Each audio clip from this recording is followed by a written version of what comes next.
오늘 은혜 받으실 말씀은 요한복음 8장 1절에서 11절 말씀입니다.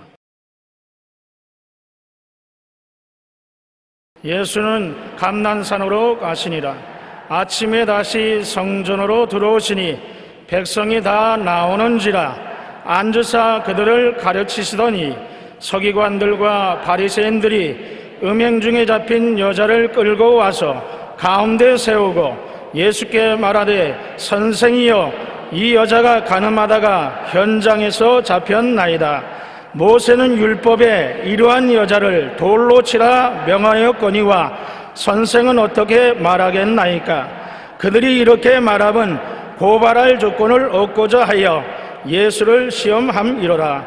예수께서 몸을 굽히사 손가락으로 땅에 쓰시니 그들이 묻기를 마지 아니하는지라. 이에 일어나 이르시되, 너희 중에 죄 없는 자가 먼저 돌로 치라 하시고 다시 몸을 굽혀 손가락으로 땅에 쓰시니 그들이 이 말씀을 듣고 양심의 가책을 느껴 어른으로 시작하여 젊은이까지 하나씩 나가고 오직 예수와 그 가운데 섰는 여자만 남았더라. 예수께서 일어나사 여자 외에 아무도 없는 것을 보시고 이르시되, 여자여, 너를 고발하던 그들이 어디 있느냐? 너를 정죄한 자가 없느냐? 대답하되, 주여, 없나이다. 예수께서 이르시되, 나도 너를 정죄하지 아니하느니 가서 다시는 죄를 범하지 말라 하시니라. 아멘.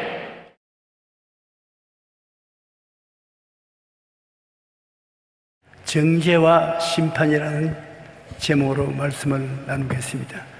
예수님께서 아침에 성전에 들어가셔서 성전 뜰에서 사람들에게 말씀을 가르치고 계셨습니다. 그런데 갑자기 아주 소란한 사람들의 웅성거리는 소리가 들리더니 바리새 교인과 율법사들이 한 여자를 끌고 오는데 신발도 벗어버리고 옷매무새가 다 흐트러지고 머리가 산발이 된 여자를 예수님 앞에 대동댕이 치고 기세당당하게 주님 보고 말하십니다.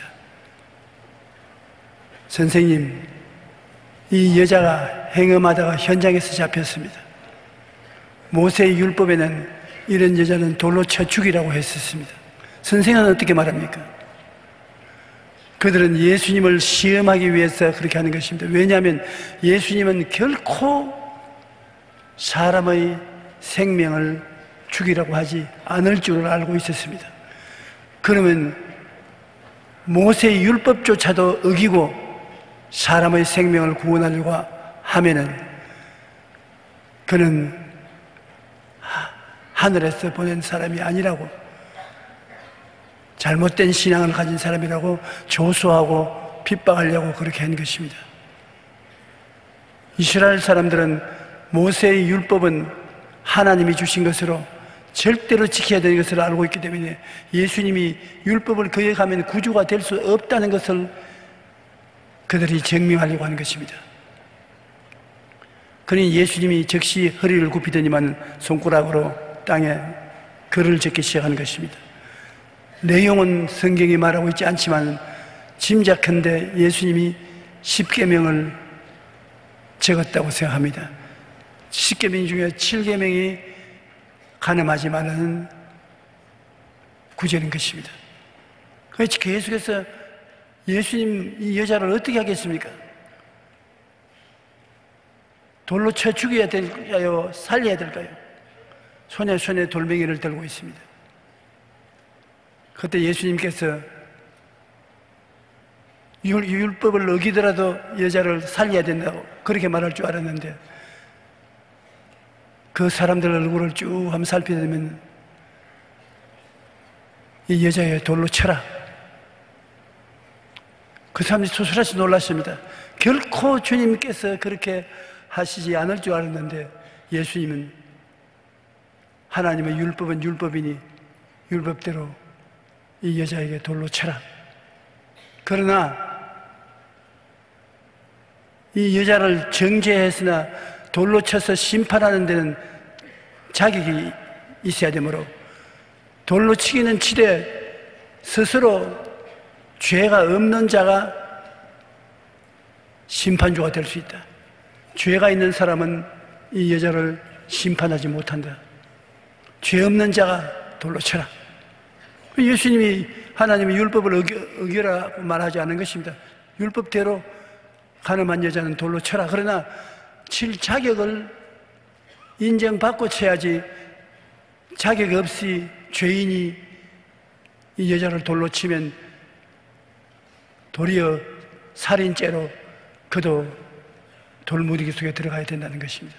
그리고 예수님이 엎드려서 또 글을 쓰는데, 요번에도 무슨 글을 쓰다는 말은 없지만은 주님께서 그곳에 있는 사람들의 감춘 죄악을 하나하나 덜치워내어서 적었다고 생각합니다. 그들이 예수님의 어깨너머로 손가락이 글을 써가는 것을 보고 깜짝 놀랐습니다. 자기들이 몰래 지은 죄를 예수님이 폭로시키는 것입니다. 그 사람들은 그리스도 앞에서 양심의 가책을 깊이 느꼈습니다. 죄 없는 자가 돌로 쳐라고 했으니 죄 없는 자가 없습니다. 그러니까 한 사람 두 사람 돌멩이를 다 던져버리고 집으로 돌아가고 말한 것입니다. 나중에 예수님이 고개를 들어보니 이 여자 혼자 울면서 서 있었습니다. 여자여, 너를 정죄하는 자가 있느냐? 여자가 살펴보니 아무도 없거든요. 아무도 없습니다. 나도 너를 정죄하지 아니하느니 집에 돌아가라. 그리고 다시는 죄를 짓지 마라.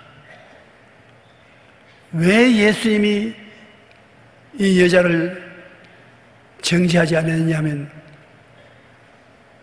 이 여자가 죄를 지은 것을 인정해 주기 위해서 그런 것도 아닙니다. 돌로 쳐라고 말씀하셨으니까 율법을 지키라고 말씀하신 것입니다. 이 여자를 주님께서 보호해 주신 것은 예수님이 이 땅에 오신 목적이 이런 죄인들을 구원하기 위해서 오신 것이기 때문에 이 여자를 죽여놓고는 구원을 할 수 없습니다. 그러므로 주님은 정죄하는 것이 아니라 용서하고 살려주려고 하신 것입니다. 주님의 사역은 정죄하는 것이 아닙니다. 살리는 것입니다. 사람들은 죄인을 보면 심판하기를 원합니다. 온갖 욕을 다 하고 빨아벗기고 손가락질하고 심판해서 짓밟아 버리기를 원하는 것입니다. 그러나 주님께서는 너희가 의인이 아닌 이상 이웃을 심판하지 못한다고 말씀하는 것입니다. 내가 의인이어서 내가 죄가 전혀 없는 사람인 것 같으면 죄 있는 사람을 심판할 수 있는 것입니다. 정죄하고 심판할 수 있는 것인데, 나도 감추인 죄가 있으면서 죄인이 죄인을 심판할 수 없습니다. 왜냐하면 죄인이 죄인을 심판하면 자기는 하나님 앞에 심판을 받아야 되기 때문인 것입니다. 요한복음 8장 3절로 6절이 그것을 말하고 있습니다. 서기관들과 바리새인들이 음행 중에 잡힌 여자를 끌고 와서 가운데 세우고 예수께 말하되, 선생이여, 이 여자가 간음하다가 현장에서 잡혔나이다. 모세는 율법에 이러한 여자를 돌로 치라 명하였거니와 선생은 어떻게 말하나이까? 그들이 이렇게 말하면 고발할 조건을 얻고자 하여 예수를 시험함이라. 예수께서 몸을 굽히사 손가락으로 땅에 서시니 그들이 묻기를 맞이 아니한지라. 예수님이 이르시되 너희 중에 죄 없는 자가 먼저 돌로 치라. 죄를 보호해 주는 것이 아닙니다. 죄는 심판을 받아야 되는 것입니다. 이 여자가 간음하다가 현장에 잡혔으니까 돌로 치는 것은 마땅한 일인 것입니다. 그러나 조건이 죄가 없는 사람이 돌로서 칠 수 있지, 죄가 있는 사람이 죄인에게 돌을 칠 수가 없습니다. 그러므로 죄 없는 자가 돌로 치라는 것입니다. 율법도 어기지 아니하고 예수님 사람 구원하는 사랑도 어기지 아니하고 둘 다 멋있게 이룬 것입니다. 주님이 아니고는 이런 말을 할 수 있는 사람이 없습니다. 죄인을 돌로 칠 자격이 있는 의인은 그곳에 없었습니다. 죄인이 있는데 그를 칠 의인이 예수님 앞에 나와 검증을 받고 돌로 쳐야만 하는데 아무도 양심상 의인이라 주장할 자격이 없습니다. 예수님이 그 말하시고 글로 서니까 자기의 죄가 드러나니까 예수님 어깨 너머로 쓰여진 자기의 죄를 보고 다 도망을 쳤습니다. 양심의 가책을 느껴 어른으로 시작하여 적은이까지 하나씩 나가고 오직 예수와 그 가운데 있는 여자만 남았었습니다. 여러분, 우리 모두는 다 죄인입니다. 아니라고 하지만 태양빛 같은 하나님과 성경의 계명 앞에 흠과 점이 없는 인간이 없습니다. 로마서 3장 10절로 23절에 의인은 없나니 하나도 없으며 모든 사람이 죄를 범하였으며 하나님의 영광에 이르지 못하더니. 의인은 없나니 하나도 없다. 하나님이 의인이라고 말하는 것은 디카이오스라는 헬라어인데 죄가 한 번도 지은 적이 없는 것을 말하는 것입니다. 한 번도 죄를 지은 적이 없다. 그리고 하나님 앞에 부끄럼 없이 가슴을 펴고서 내가 왔습니다고 말할 수 있는 자격자가 의인인 것입니다. 이런 의인이 되어야 죄인에게 심판을 베풀 수가 있는 것입니다. 그런데 그런 의인이 없습니다. 죄인은 천지에 가득한데 그를 심판할 의인은 한 분밖에 없어요. 그 의인이 누굽니까? 예수님밖에 없는 것입니다. 그러니 예수님이 돌로서 칠 수 있으면 치는 것입니다. 그런데 예수님께서는 내가 돌로 칠 심판을 하기 위해서 온 것이 아니라 죄인을 구원하기 위해서 왔기 때문에 주님은 정죄하지 아니한다고 말씀한 것입니다. 율법 앞에 의인은 아무도 없습니다. 죄인이 있는데 재판관은 없습니다. 그것이 문제인 것입니다. 죄인은 천지예요. 그러나 그들을 심판할 의인이 없다는 것입니다. 이 세상에 의인된 사람 아무리 찾아도 없어요. 여러분, 죄를 짓기 때문에 죄인이 되는 것이 아닙니다. 아, 저 사람 죄를 지었으니까 죄인이다. 천만에요. 죄인이기 때문에 죄를 짓는 것입니다. 여러분, 죄인이기 때문에 죄를 짓는 것이지 죄를 지었기 때문에 죄인이 되는 것 아닙니다. 여러분과 나는 다 죄인입니다. 그 때문에 죄를 지어요. 왜 죄인이냐? 아담과 하와 우리 조상이 죄를 짓고 난 다음 그 조상의 핏줄을 타고난 우리들은 모두 다 어머니 뱃속에서부터 죄의 유전을 받고서 태어난 사람으로 태어나기 전에 이미 죄인인 것입니다. 그러므로 우리가 태어나서 죄 짓는데 조금 더 어려움이 없습니다. 배워서 죄 짓는 사람 없습니다. 아예 죄인이 되어서 태어나기 때문에 다 죄 지어요. 여러분 중에 죄 안 짓는 사람 아무도 없습니다. 죄를 안 짓는다면 또 거짓말하는 것입니다. 왜 죄 짓습니까? 모르겠습니다. 누가 죄 지으러 가르쳐줍니까? 안 가르쳐줘도 죄는 잘 짓습니다. 왜냐? 죄인으로 태어났기 때문인 것입니다. 그러므로 죄인으로 태어난 사람은 다 죄를 짓고 의인은 없나니 하나도 없습니다. 전부 죄를 짓고 있기 때문에 세상이 요란스럽고 고통스러운 것입니다. 로마서 3장 20절에 그러므로 율법의 행위로 그의 앞에 의롭다 하심을 얻을 육체가 없나니 율법으로는 죄를 깨달습니다. 율법 앞에 서게 되면 모두 다 죄인으로 드러난 것이지 죄를 짓지 않는 의인은 전혀 없습니다. 그렇기 때문에 예수님이 이 세상에 오신 것은 죄인을 구원하러 오셨습니다. 모두 다 죄인이므로 주님이 구원해 주지 아니하면 구원받을 수가 절대로 없습니다. 원래 하나님이신 예수님은 인간을 구원하러 오셨지 정죄하러 오시지 아니했습니다. 예수님은 나도 너를 정죄하지 않겠다, 다시는 죄를 짓지 말라는 판결을 내리신 것 같이 주님은 여러분을 보고 정죄하지 않습니다. 여러분을 구원하시기를 원하시는 것입니다. 요한복음 8장 10절 11절에 보면 예수께서 일어나사 여자 외에 아무도 없는 것을 보시고 이르시되 여자여 너를 고발하던 그들이 어디 있느냐 너를 정죄한 자가 없느냐 대답하되 주여 없나이다. 예수께서 이르시되 나도 너를 정죄하지 아니하노니 가서 다시는 죄를 범하지 말라. 그러니까 이 세상에 의인이 하나도 없다는 것을 증명하는 것입니다. 그러므로 판정을 내릴 사람이 세상에는 없어요. 요한복음 3장 11절에 하나님이 그 아들을 세상에 보내신 것은 세상을 심판하려 하심이 아니요 그로 말미암아 세상이 구원을 받게 하려 하심이라.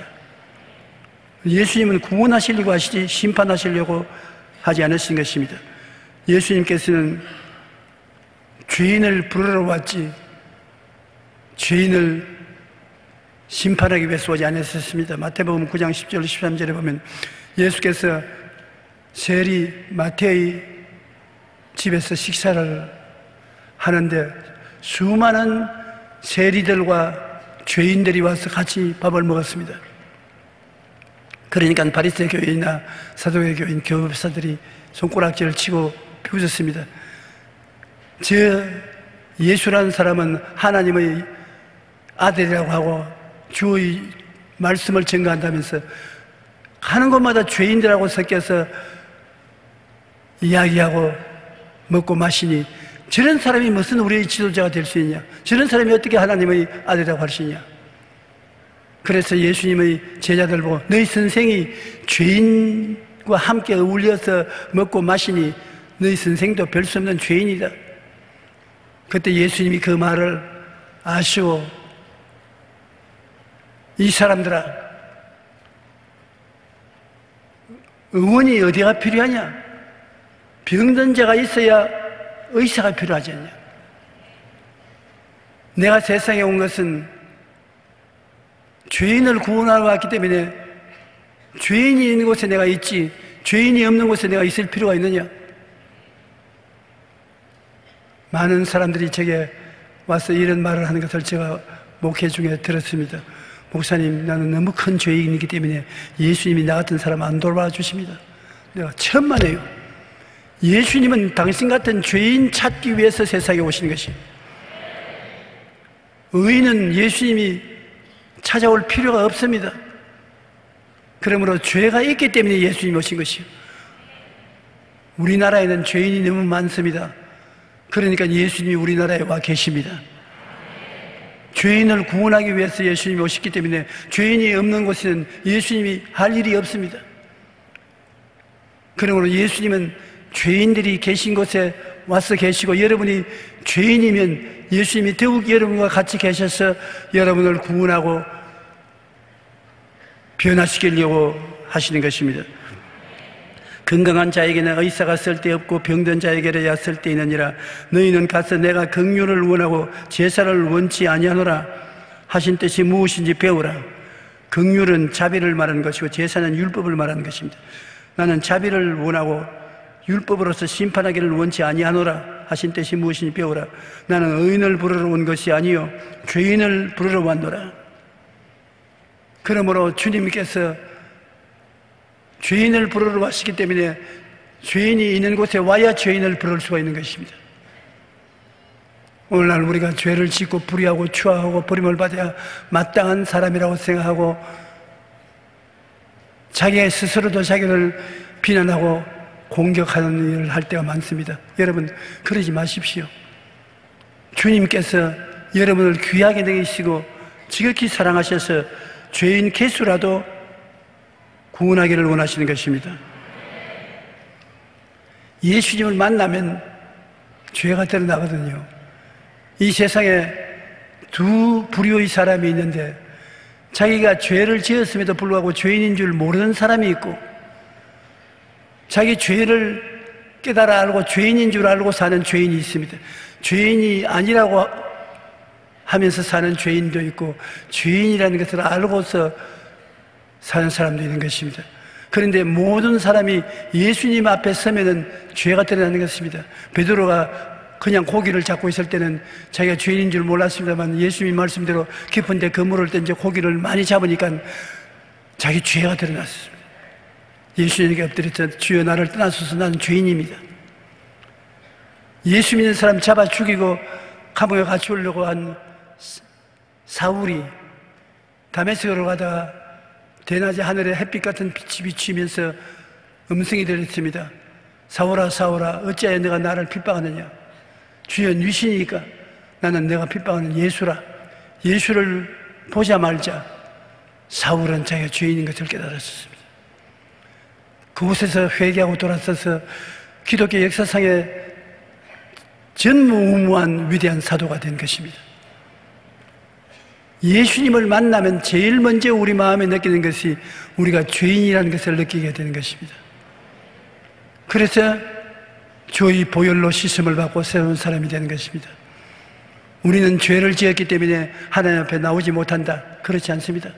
우리가 아무리 죄를 지었어도 주님 앞에 나오면 주님이 보혈의 목욕탕에 우리를 목욕시켜 주시고 사랑의 타월로 몸을 닦아주시고 주님의 의로운 옷을 입혀주시고 성령으로 인을 쳐서 주님의 자녀로 만들어주시는 것입니다.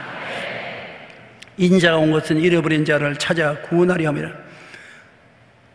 죄를 짓고 불의하고 추악하여 하늘나라에서 멀리 떠나 있는 죄인을 찾아서 구원시키려고 주님이 우리에게 와 계신 것입니다. 오늘 또 이 자리에 예수님이 와 계신 것은 의롭게 사는 의인들은 의인이기 때문에 기뻐하고 사랑하지만 죄인을 주님께서 구원하러 왔기 때문에 주님은 그 사명을 다하기 위해서 죄인 곁에 지금 와 계신 것입니다.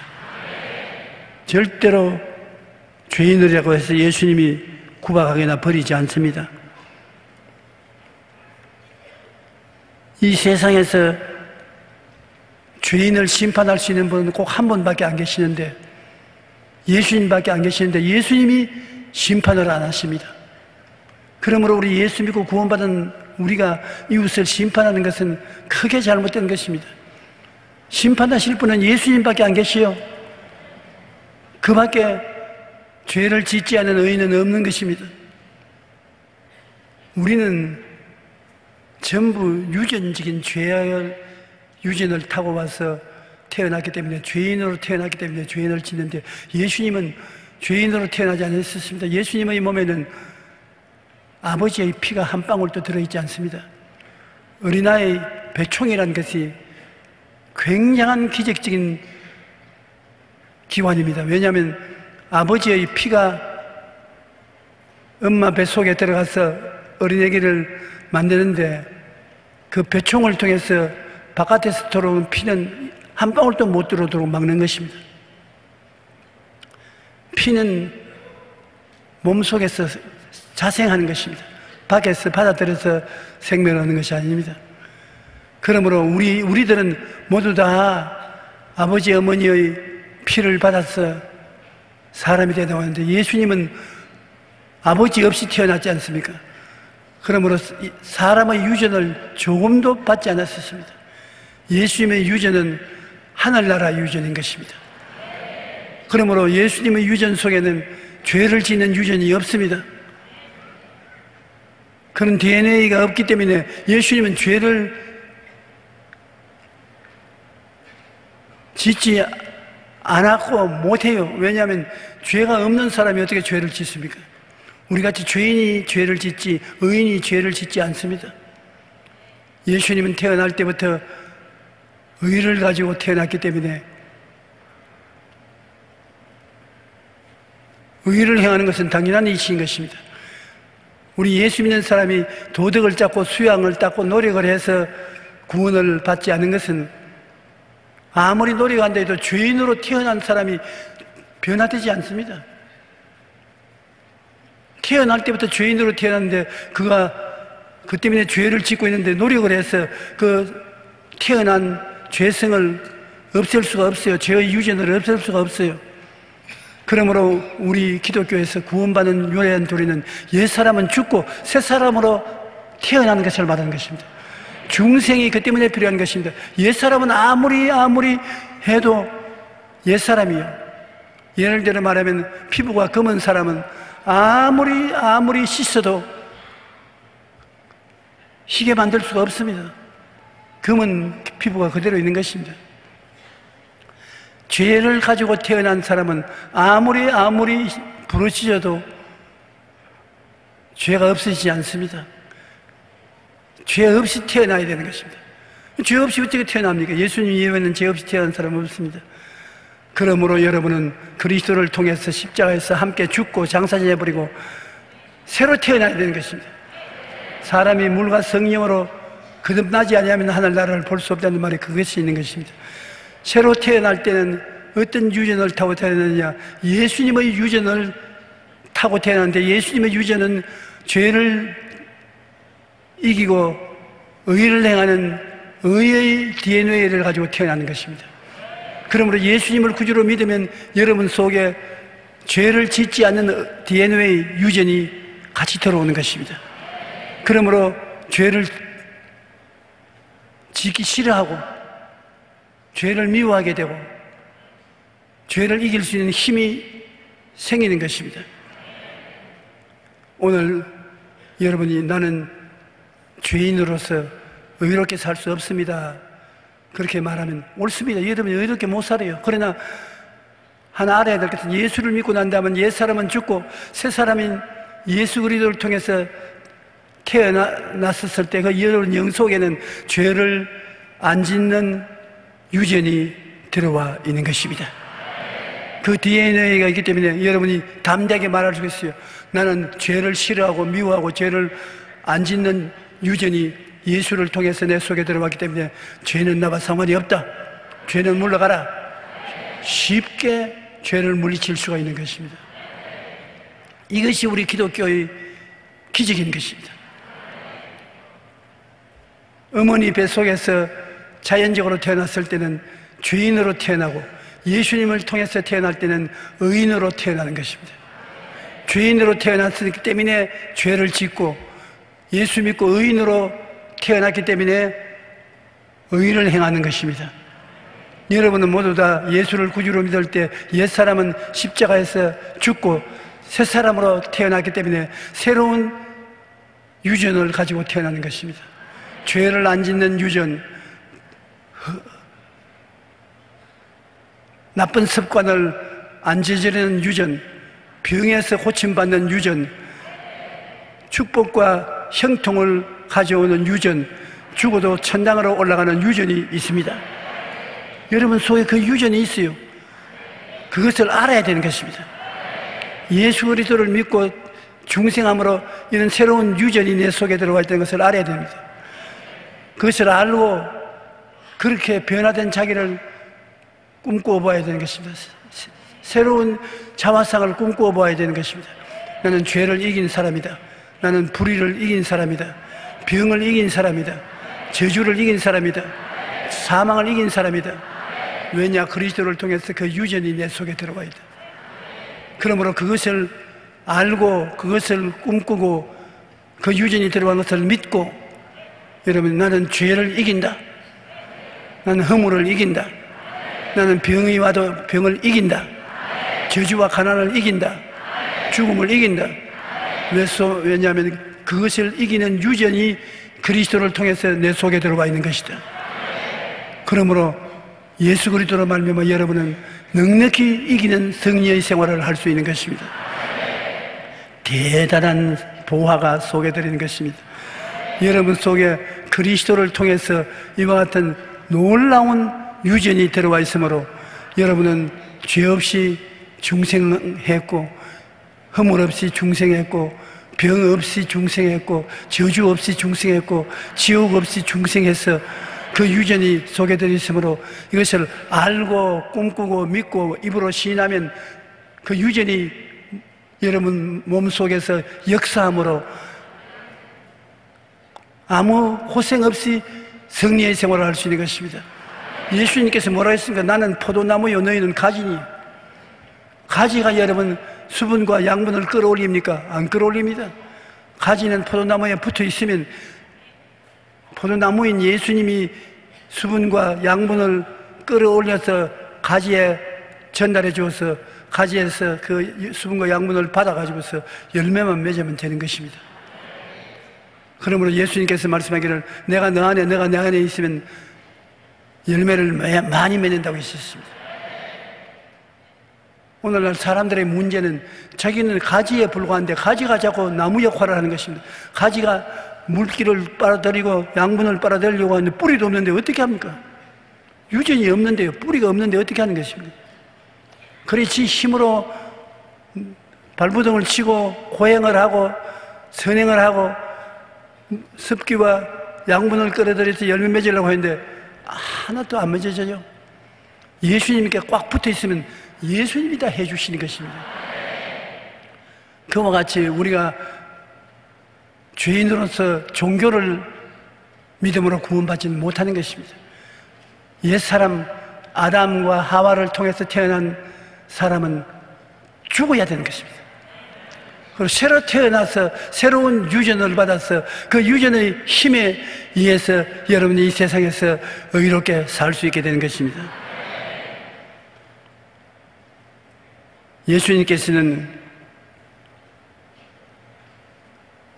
너희들이 다 죄인이 무슨 죄인을 심판하느냐, 죄 없는 자가 돌로 쳐라. 그런데 죄 없는 자가 한 사람도 없으니까 돌로 치지 못하지요.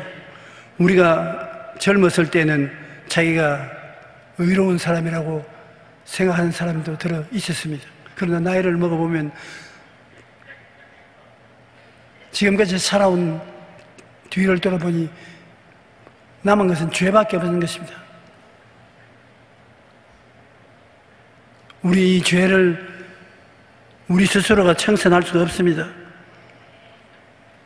단 한 사람 예수님만이 의인인데 예수님께서 내가 너를 정죄하지 아니하라 했으니 이 세상에서 정죄할 사람이 아무도 없어요.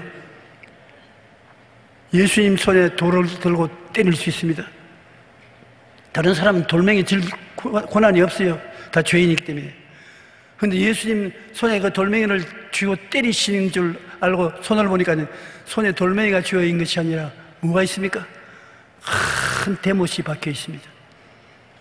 우리를 때려야 될 그 돌을 주님께서 없애하기 위해서 우리 대신 돌을 없애하기 위해서 대못을 박았습니다. 주님의 손에는 여러분을 때릴 돌멩이가 얹혀 있지 않습니다. 주님의 손은 여러분 죄 때문에 심판받은 못자국이 있은 것입니다. 그러므로 주님은 그 손으로 돌이 없으니까 심판 안 하죠. 돌을 쥐고 있으면 때리니까 심판을 하지만 돌이 없으니까 심판하지 않죠. 못자국만 남아있으니까 여러분의 죄를 주님이 대신 짊어지신 증거만 남아있는 것입니다. 여러분, 우리는 매일 이웃을 정죄하며 심판하고 살아가는데 참으로 주의해야 되는 것입니다. 우리가 알아야 될 것은 자기가 심판하는 그 심판으로 나중에 자기가 심판을 받게 되는 것입니다. 심판할 자격이 없는 사람이 이웃을 심판을 하고 난 다음에 하나님께서는 이웃을 심판한 그 심판을 가지고 너도 한번 받아보아라. 네가 이웃을 심판하는 것은 바로 너를 심판하는 것이다. 심판을 받게 되는 것입니다. 누가복음 6장 35절로 37절에 오직 너희는 원수를 사랑하고 선대하며 아무것도 바라지 말고 구워주라. 그리하면 너희 상이 클 것이요 또 지극히 높으신 이의 아들이 되리니 그는 은혜를 모르는 자와 악한 자에게라도 인자하시느니라. 너희는 아버지의 자비하심 같이 너희도 자비로운 자가 되라. 그 다음에 보십시오. 비판하지 말라. 그리하면 너희가 비판을 받지 아니할 것이요 정죄하지 말라. 그리하면 너희가 정죄를 받지 아니할 것이요 용서하라. 그리하면 너희가 용서를 받을 것이라. 우리가 비판하고 나면 나중에 그 비판 내가 받게 되고 우리가 정죄하게 되면 나중에 그 정죄를 내가 받게 되는 것입니다. 그렇기 때문에 우리는 이 세상에 죄인을 정죄하거나 비판할 자격이 없습니다. 여러분이 비판한 만큼 여러분이 비판을 도로 받게 되고 정죄한 만큼 정죄를 도로 받게 되는 것입니다. 우리가 이 세상에 살면서 용서하면서 살아야 되는 것입니다.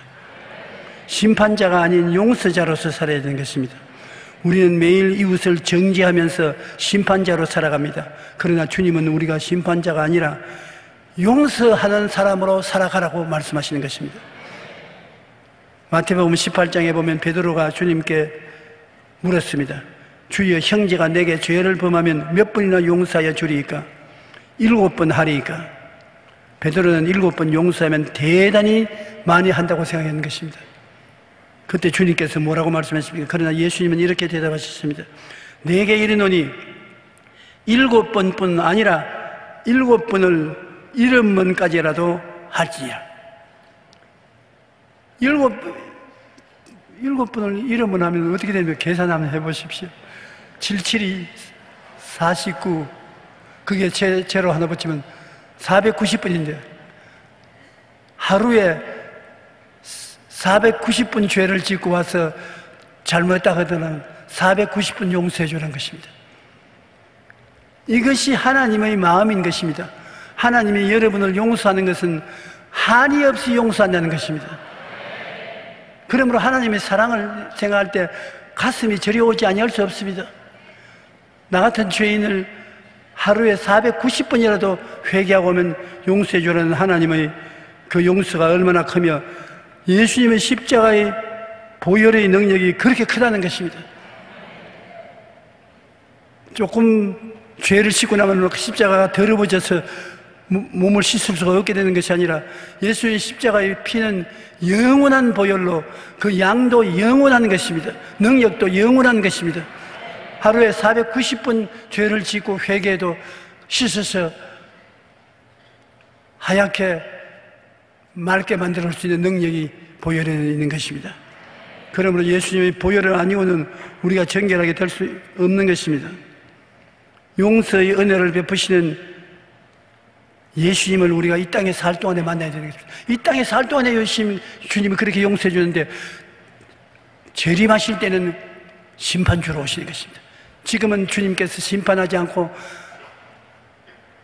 늘 용서해 주지만 심판주로 재림할 때는 놀라운 심판을 받게 되는 것입니다. 예수님 앞에 설 때 지상에서는 용서의 은혜를 베푸시는 예수님으로 만납니다. 그러나 재림할 때는 은혜의 세대가 지난 후에는 무서운 용서 없는 심판주로 서게 되는 것입니다. 그러므로 이 땅에 있을 동안에 예수님을 만나고 구원을 받아야지 주님 재림할 때는 용서가 없는 것입니다. 여러분, 우리는 모두 죄인입니다. 의인은 아무도 없습니다. 예수님은 죄인인 우리를 구원하러 이 땅에 오셨습니다. 용서의 은혜를 베푸시는 예수님을 만난 우리는 이웃을 이해하고 동정하고 사랑하고 용서해야 되는 것입니다. 예수님은 상한 갈대를 꺾지 아니하시고 꺼져가는 심지 같은 우리를 심판하지 않으시고 끝까지 긍휼과 자비와 사랑으로 돌보아 주시는 것입니다. 세상에 상한 갈대 흔들흔들 바람에 흔들려 꺾여지려고 하는데 그것을 꺾지 않습니다. 여러분이 모두 상한 갈대같이 돼서 흔들 이 사람이 이렇게 말하면 그리 따라하고 저리 하면 저리 따라하고 그냥 확 비틀어버리고 싶은데 주님은 상한 갈대를 안 꺾습니다. 촛불이 꺼지려고 뻑뻑뻑뻑뻑 팔렁팔렁 합니다. 그냥 여러분 꺼질 건데 우리는 하고 꺼지면 예수님은 그 안 꺼지고 밝히도록 돌봐주는 것입니다.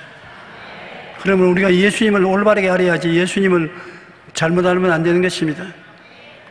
우리는 용서받았으니 용서하라는 주님의 뜻을 받아야 되는 것입니다. 주님이 한번 제 아들을 보고 말씀하시는 어떤 사람이 돈을 빌려주었는데 1만 달란트를 빌려주었는데 그 사람을 불러서 갚아라. 갚지 않으면 너희 처자를 팔아서라도 갚아라. 그러니 그 사람이 무릎을 꿇어 울고 빌면서 조금만 말미만 주시면 다 갚겠나이다. 살려주십시오. 주님이 불쌍히 여기서 오냐? 1만 달란트 다 가져라. 용서해 줬다. 마음의 기쁨이 충만해서 뛰고 꿀리면서 그 집에서 나와서 길거리에 나오니까 자기에게 100다녀리 온 빚진 동료가 지나는데 야야야 여기 이거 있어. 놀라서 들어보니 아작이 체주가 야, 내 돈 100달러한테 내놔라. 아유, 기회를 주시면 내가 열심히 일해서 갚겠으니 용서를 해 주십시오. 좀 내 처자를 팔아서라도 당장 갚아라. 멱살을 잡고서 뒤에 흔들어뒀어. 그걸 본 다른 사람이 주인에게 가서 이 사람의 행실을 고하니까 주님이 노발대발해서 다 도로 불러들여서 내가 울고 불고하기에 1만 달란트를 용서해 주는데 내가 동료 100데나리온 빚진 동료에 용서해 주는 것이 마땅할 것 아닌가? 나쁜 놈 아니가? 그러니까 이놈 빚을 갚을 때까지 잡아서 옥에 넣어라. 이 비유를 주님께서 말씀하시면서 우리가 1만 달란트의 용서를 받았으면 100데나리 조그마한 죄 지은 사람은 용서해 주는 것이 마땅하다고 말한 것입니다. 내가 용서받은 것처럼 이웃을 용서해 주는 것이 마땅하다는 말씀을 주님께서 해 주신 것입니다. 성경에 보면 너희가 각각 마음으로부터 형제를 용서하지 아니하면 나의 하늘 아버지께서도 너희에게 이와 같이 하시리라. 우리는 예수님의 보혈로 우리 죄를 그저 용서받은 사람들입니다. 그러면 우리가 다른 사람들을 용서하는 것이 마땅한 것입니다. 용서한다는 것은 참 힘든 일입니다. 심판하기는 좋아도 용서하기는 어렵습니다. 그러나 용서하며 살아야 되는 것입니다. 이 땅에 살면서 용서하면서 살아야 나도 행복하고 이웃도 행복한 것입니다. 이 세상의 부부는 사랑하는 사이임에도 불구하고 동시에 가장 용서하기 어려운 관계인 것입니다.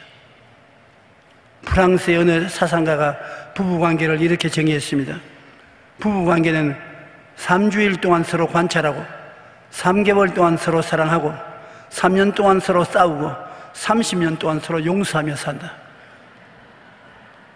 왜 아기자기한 애정이 없느냐?